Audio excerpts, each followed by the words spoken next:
Have you ever walked away from a conversation feeling strangely defeated, even when you knew you were right? You said everything you wanted to say. You explained yourself clearly. You defended your point with reason and emotion. Yet when it was over, there was an invisible weight in your chest, as if something inside you had quietly surrendered. You didn't lose the argument, but somehow you lost a piece of yourself that it's a familiar feeling. You find yourself surrounded by people who speak louder, interrupt faster, and dominate the space as if confidence could be measured by noise. In those moments, you start believing that silence is weakness, that if you don't respond, you'll be misunderstood, ignored, forgotten. You tell yourself that defending your truth means proving it to others, and that to be respected, you must be heard. But what if all of that is an illusion? What if real power has never been in the words we say, but in the words we choose not to say?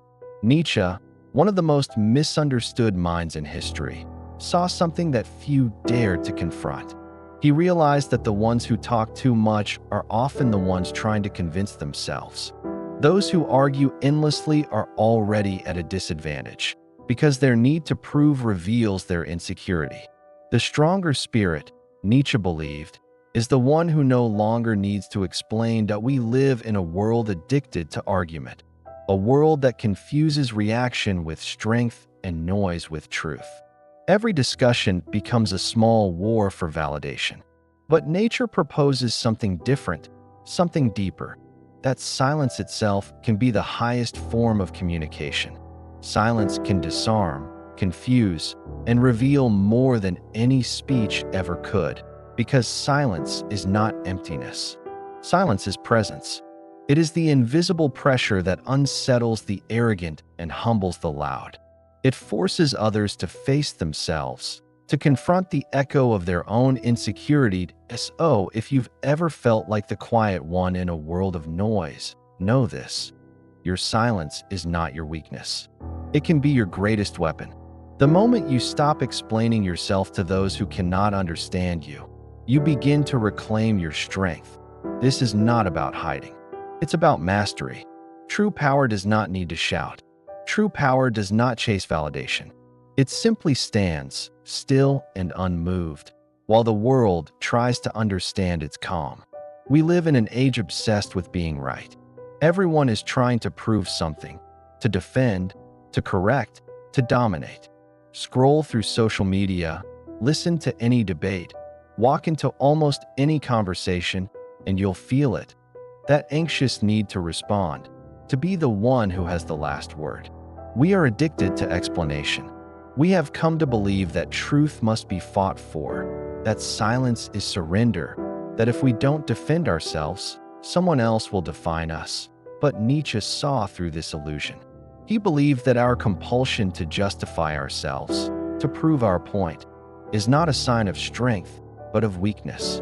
It reveals a fear buried deep inside, the fear of appearing wrong, the terror of not being understood, the fragile dependence on other people's validation. Behind every heated argument hides an ego begging to be protected. We don't argue because we seek truth. We argue because we can't bear to feel small. Nietzsche wrote that most people don't search for truth when they debate. They search for power. Their goal isn't to understand, but to win. They're not listening to you. They're waiting for you to stop speaking so they can strike back. Every sentence becomes a weapon, every pause a weakness. And in that invisible battlefield of words, something sacred is lost: authenticity. The one who argues to win has already lost something more important: the ability to remain whole within themselves. Because the moment you feel compelled to explain your worth, you've handed your power to the listener. You've entered their game, where they decide the rules. And once you start playing by someone else's rules, the outcome no longer belongs to you.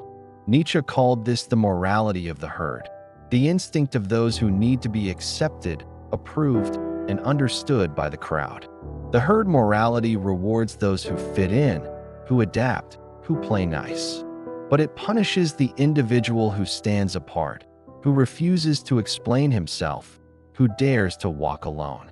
And yet, Nietzsche saw that this isolation was not a curse, it was freedom. He believed that real strength begins where the need for approval ends. True power does not shout. It does not beg to be recognized.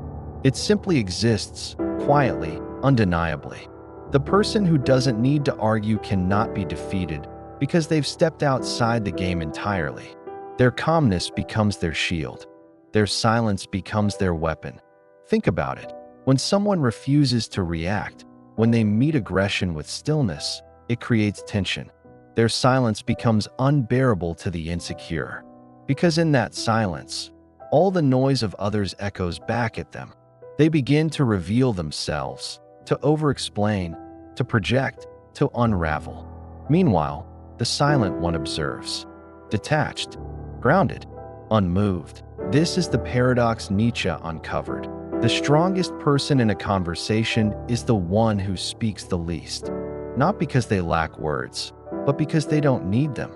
Their presence says everything their tongue doesn't. The reactive mind is a captive mind.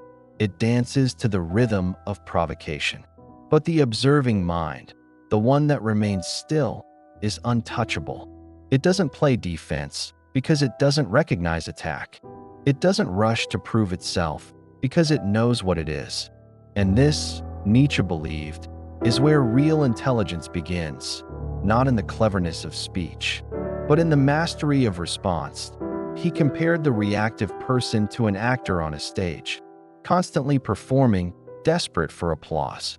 Every reaction, every justification, every argument is a line in the same script, the script written by fear. But the wise one, the silent one, has left the theater entirely. They are not playing the role of the winner or the victim. They are something else entirely, the observer who no longer needs the stage.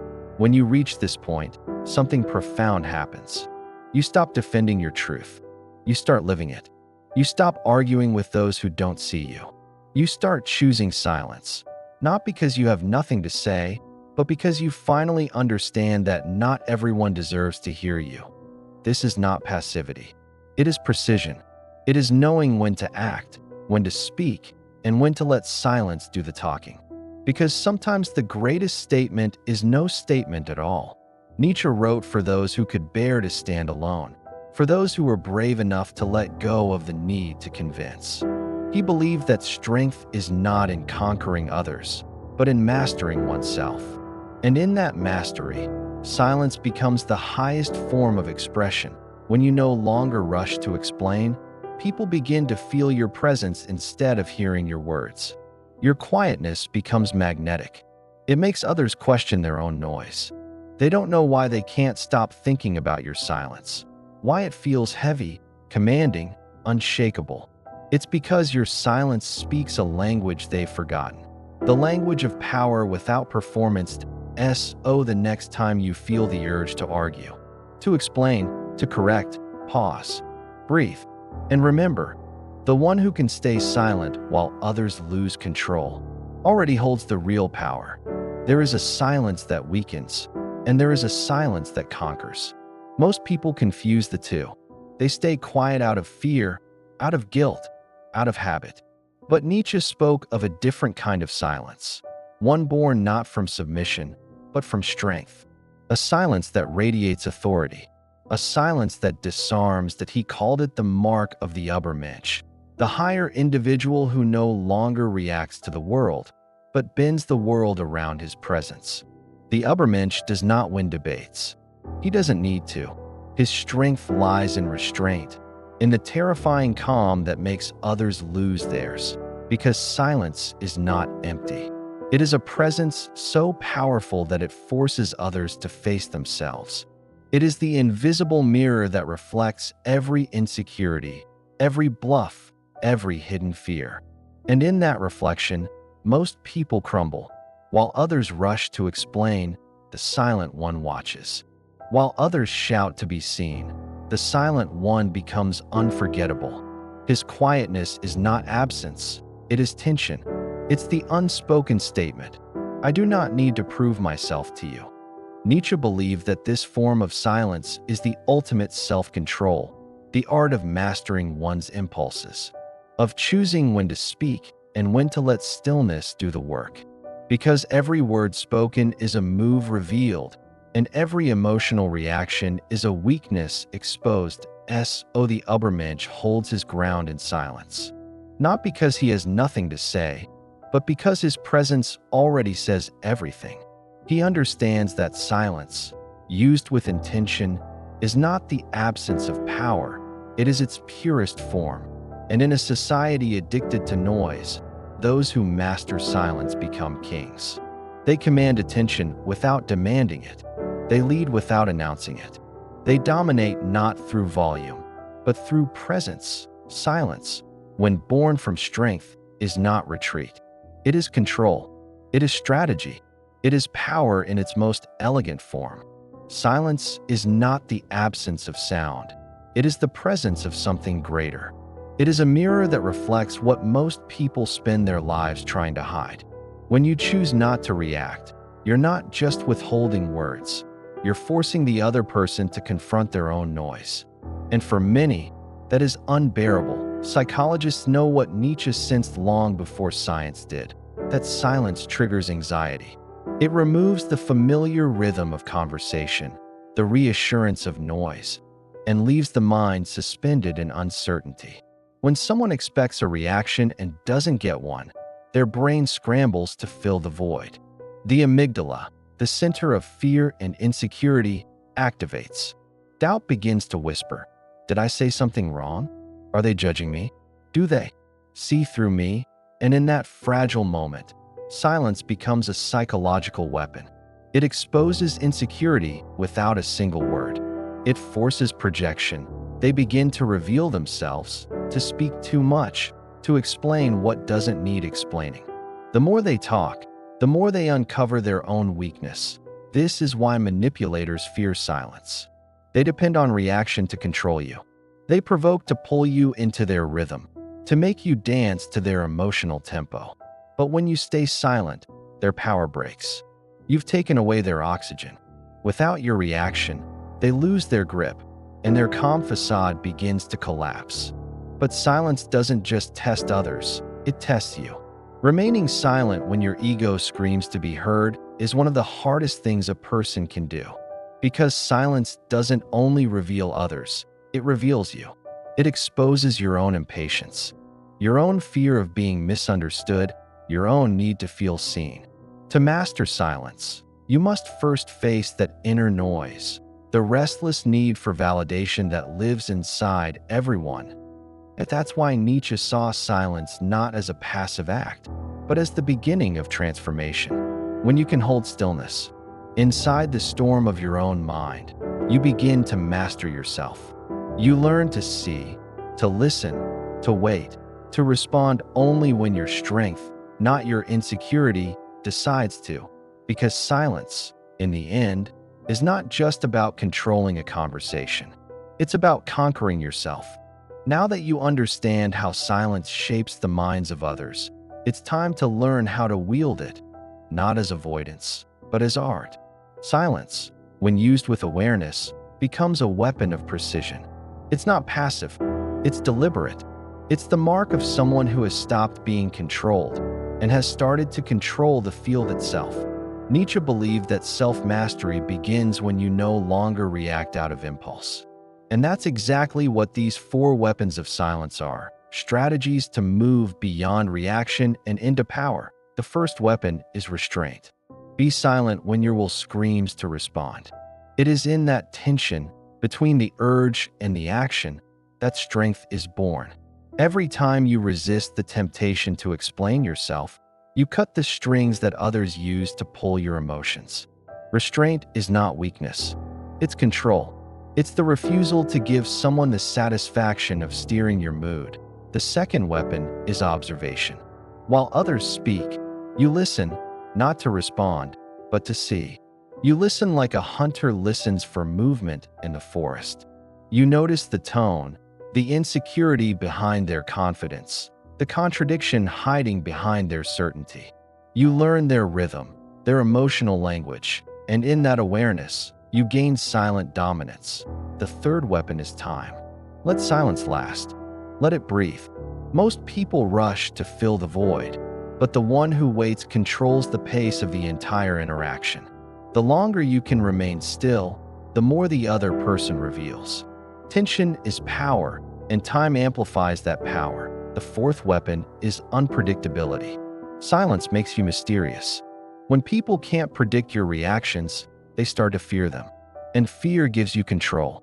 Because those who are uncertain become cautious, and caution always submits to confidence. Together, these four weapons form the discipline of the self-mastered. They transform silence from absence into energy, from reaction into rule. You no longer play by their tempo. They adjust to yours. This is the power Nietzsche described, the silent dominance of the one who no longer needs to prove anything. Not all silence is strength. There is a darker side to it, a silence that doesn't protect, but imprisons. A silence born not from mastery, but from fear. And Nietzsche saw this too. The way society tames the individual, teaching them to mistake submission for peace, that we've been told that staying quiet keeps the harmony. That avoiding confrontation makes us wise. That swallowing anger is maturity. But there is a fine line between self-control and self-erasure, between choosing peace and being silenced into obedience. This is the silence of the domesticated soul, the one that endures injustice, that allows others to speak over it, that trades authenticity for acceptance. It's the silence of the good person who doesn't want trouble, who tolerates what should never be tolerated. And slowly, that silence starts to hollow you out from within. Nietzsche called this the morality of slaves, a code built by the weak to survive under the strong. It praises humility, obedience, and restraint, but only because it fears power. It teaches you to bend and then calls it virtue. It teaches you to suppress your fire and calls it wisdom. And you begin to mistake your own submission for strength. You convince yourself that being quiet is noble, that staying calm makes you good, while others use your calm to control you. They read your silence as permission, and they take more space, more power, more of you. This is the silence that must die. Because silence without awareness is surrender. Silence without will is decay.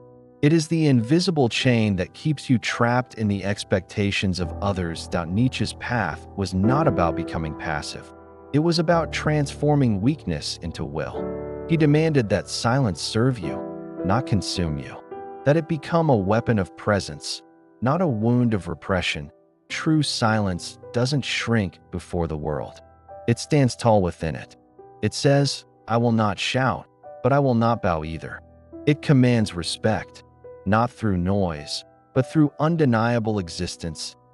Before you glorify your quietness, ask yourself, is my silence my choice or my cage? There comes a moment when silence stops being a reaction and becomes an identity. When it no longer hides your fear, but reveals your power. When it is no longer a wall of defense, but a throne. This is the silence of the Übermensch, the higher human that Nietzsche spoke of. The one who no longer lives by the rules of the herd, no longer bends to the noise of others, no longer needs to be seen or understood. The Übermensch is not above others. He is beyond them, beyond reaction, beyond approval, beyond the fragile craving for recognition that chains most of humanity. He does not argue because he does not need to win. He does not explain because he owes no one an explanation. His silence is not withdrawal, it's command. It's the quiet confidence of one who has become his own authority. When he enters a room, he doesn't demand attention. It happens naturally. People feel his presence before he speaks. His calmness unsettles the insecure, and his stillness exposes those who pretend to be powerful. This is not arrogance. It's alignment. The Übermensch doesn't dominate others. He dominates himself. He is disciplined in thought, measured in emotion, and selective with words.